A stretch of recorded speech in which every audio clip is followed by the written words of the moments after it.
She's really gone. Sinukuhan niya na tayo.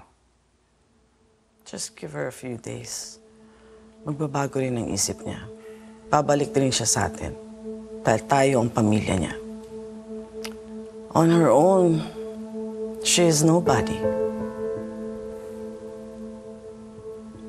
Melinda is not a nobody. Talagang mataas ang tingin mo sa sarili mo, no?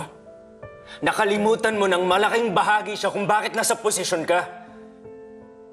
Siya ang dahilan kung bakit nalusutan mo ang lahat ng gulo.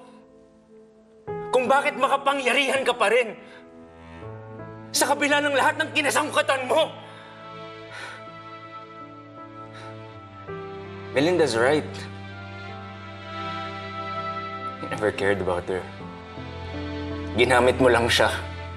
How dare you speak to me that way? Bakit? Hindi ba totoo? Pinapahalagaan mo lang ang mga tao base sa kung paano man sila mapapakinabangan. At ngayon malaya na si Melinda mula sa'yo. At mabuti na rin yon. Dahil mapapalaki niya ang anak namin ng malaya sa'yo. Sa pang-aabuso mo, Ma. At kahit kailan, hindi niya mararanasan ang pagdudusa ko habang kasama kita. Ang kapal na mukha mo!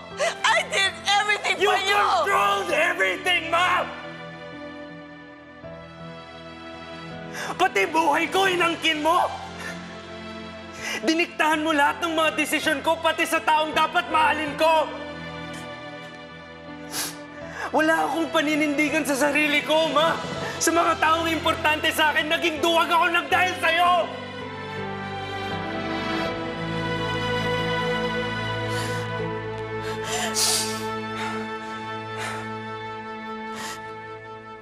Pero tatapusin ko na to.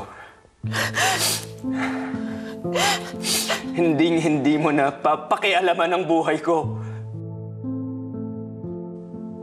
Lalong-lalo na ang pamilya ko. Poprotektahan ko si Melinda at ang anak ko mula sa'yo.